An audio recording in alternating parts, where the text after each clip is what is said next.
Hey, CrossFitTracking.com to begin a multi-week review and comparison of the Garmin Fenix 6 Pro compared to the Polar Vantage V, actually specifically testing the Titan, which is the titanium model, compared to the titanium model for the Fenix 6 Pro.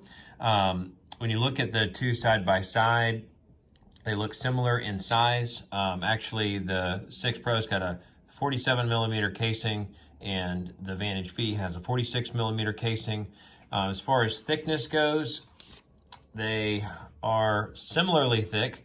They actually, if you look at it, they almost look the same thickness, although the Vantage V is listed as 13 millimeters versus the 14.7 millimeters on the Fenix 6 Pro.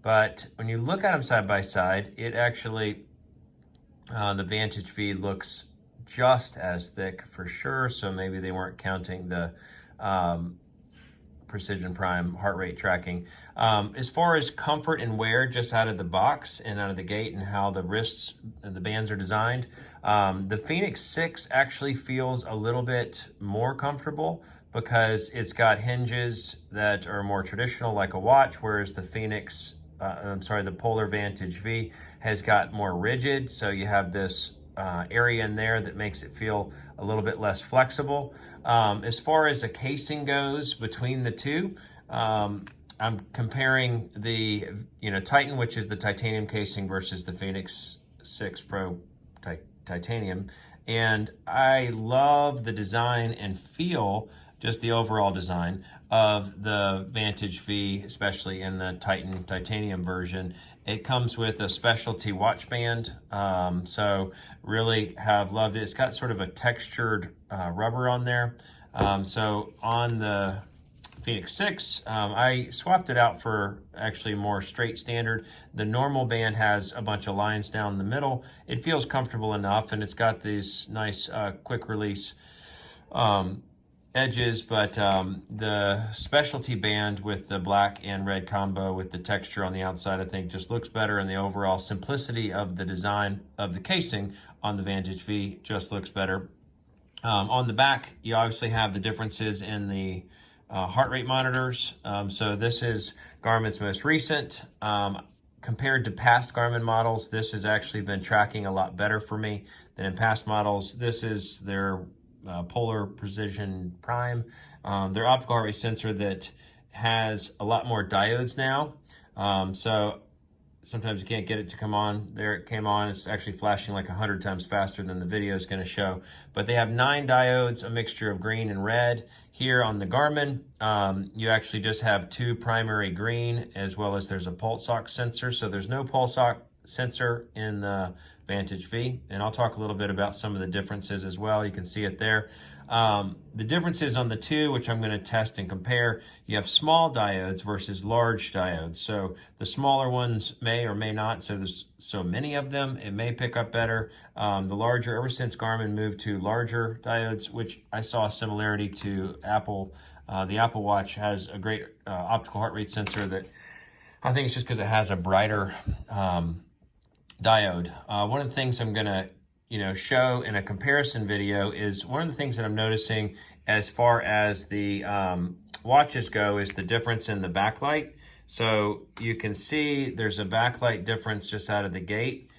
Here on the Garmin, you can see it's got a vivid backlight, and here on the Polar, this has got the backlight on unless I turn on the full engaged backlight, and I'll show it in the dark as well. But when you have the wrist raised backlight or the button press backlight on the Polar Vantage V, it has a more dim display. So the Polar Vantage V is basically in, it has a few similar screens, and it just provides that functionality. The Garmin Fenix has the widget functionality, so you can go into multiple layers. So on the on the Vantage V, you've got your nightly recharge, you've got your last training session, your heart rate, and as you go into each one of these, you can dive deeper by pushing in there. Cardio load, activity for the day, overall basic time. I do like that it shows the timer on the watch face. As far as button presses go, they both have solid button presses. It's actually a little bit harder to press the Polar Vantage V buttons, although the Garmin Fenix 6 has a lot more solid button presses than the 945 and 245. But that's the basic design or functionality differences. So you have the widgets on the Garmin, and then you have the primary difference, like different home pages. So you can have featured data on different home pages. And then within the functional aspects itself, so if you go back to start, here you can start an activity here. You actually have a whole bunch of different settings. One of the things you'll see is the customization level. The Polar Vantage V is a much more simple watch. The Garmin is somewhere heading towards a smartwatch, but still on this, obviously the sports side. But they have a lot more functionality with having widgets and having customization, as well as apps you can download. The Polar doesn't have an ecosystem for app creation. Polar's system is relatively simple. You push the down button, you have training, breathing, Strava Live, timers, test, orthostatic test, and settings. As well, in the settings, you have a limited sort of set of settings you can adjust, whereas with Garmin, you can adjust a larger multitude of settings. On the backlight itself, that's one of the main issues I'm seeing so far is Garmin, you can adjust the brightness way down, way up. On Polar, you have no control over any aspects of it. So obviously in the Garmin, you have all the different aspects. So difference primarily, this just has a more basic system. You have 6 or 7 home pages, which has primary health and exercise data. And then you have 6 basic internal pages for either starting the workout or breathing and some of the basic functionality. So between the two, there's a lot that's missing. Again, I like the simplicity of this over the Garmin in some ways, because this is just a watch that allows you to get smartphone notifications, but tracks a lot of your details. But there is no weather, there's no music, there's no Ant Plus, there's no sunsets, sunrise times, there's no intertwined high-level maps, there's no stairs, although this does have a barometric altimeter. There's no compass, no pulse ox, and no hydration tracking. So definitely more functionality, more customization here, and more brightness, more legible screen.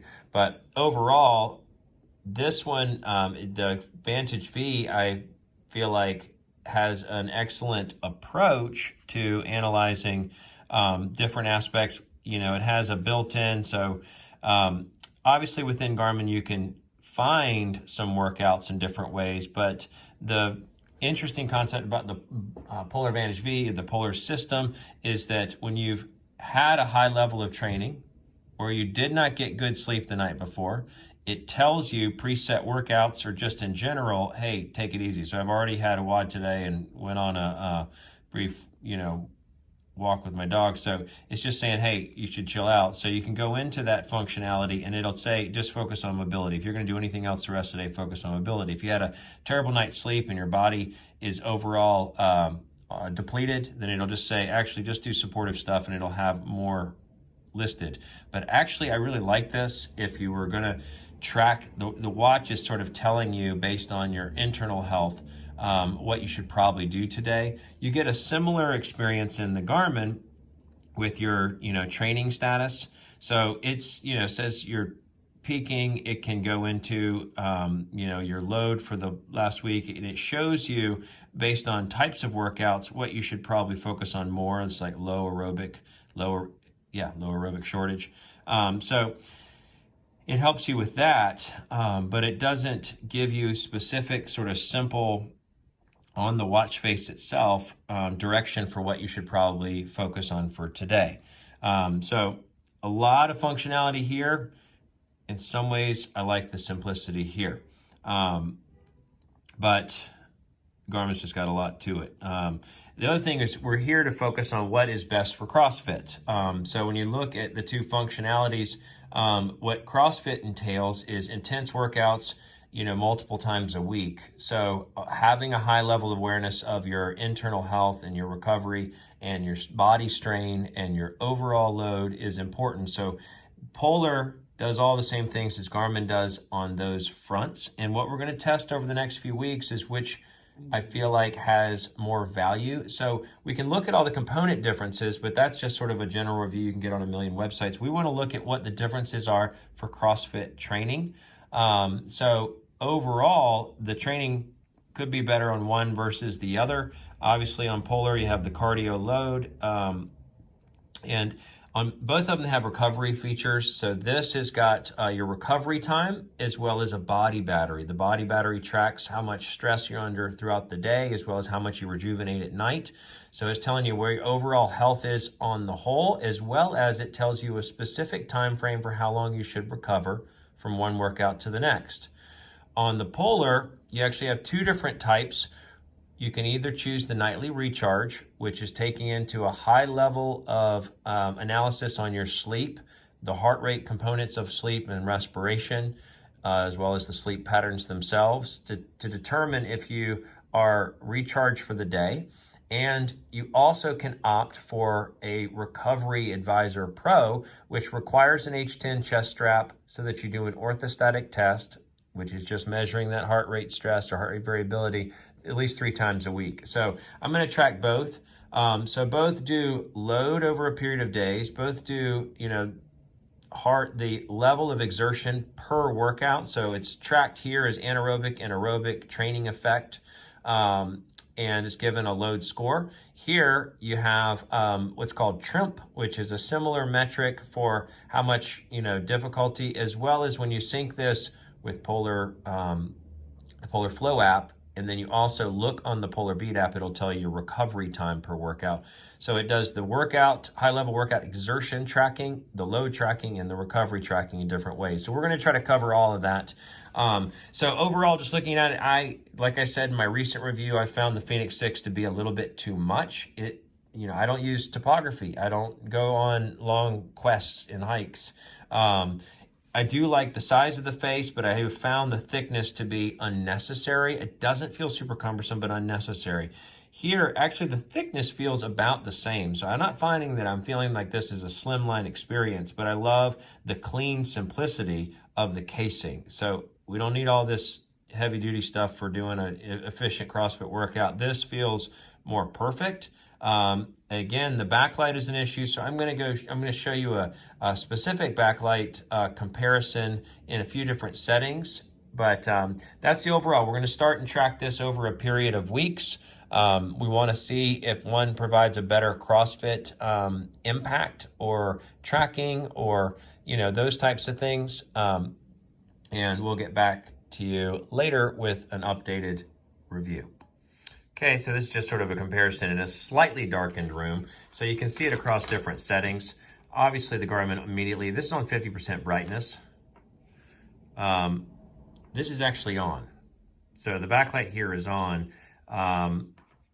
You can tell, and it's a difference between the wrist raise backlight or the button press backlight and the full backlight. So if I turn on the full backlight, it's more comparable, but it's surprisingly non-existent when you don't have it. So again, I'm pushing these buttons and there is a low level backlight on, except for you just can't visibly see it I'm finding it in more settings to be a little bit cumbersome, but this is just the beginning of the test. Again, you have a full backlight. That's somewhat setting. I would say this probably compares to the Garmin's 30 or 40% brightness. And again, you don't have adjustment to that. You just get what you get. So I'm having to push this button, which is cumbersome a lot. And let's see, there it is. Oh, there we go. That actually was much better. It just actually was engaged a little bit differently. So yes, it is on here. Anytime you see the time pop up, I'm sorry, not the time, but the battery meter pop up, then the backlight is on. but again, it's just not very bright. There you can see it click off. So we're going to do some more tests with this. Just wanted to show a side-by-side comparison. In certain settings, like in sort of direct sunlight, but not fully direct sunlight, this will come out washed out because the backlight's not very bright. This is always clear and legible, and like I said in other videos, there's one version of the Fenix 6, the Sapphire versions, that has an even better transflective screen. So we'll continue to track these things. Again, battery life, I was going to mention that just in my first initial testing. So I have been here, so this is about 50%, and here, see if I can get it to come on. Oh, give me a break. This is at 65%. So the same amount of time, I think it's been 3 days. So 35% burned down here and 50% burned down here, just doing the exact same activities. Obviously I have the better backlight here, but that's the comparison for the two. We'll get into further review or detail of what the comparisons are. But again, thank you so much, CrossFit Tracking. This is the in-depth multi-week review as far as it relates to CrossFit impact training and benefit of the Garmin Fenix 6 Pro, and I'm using the Sapphire Titanium version, and the Polar Vantage V. I'm using the Titan to compare their highest line products. Thanks so much.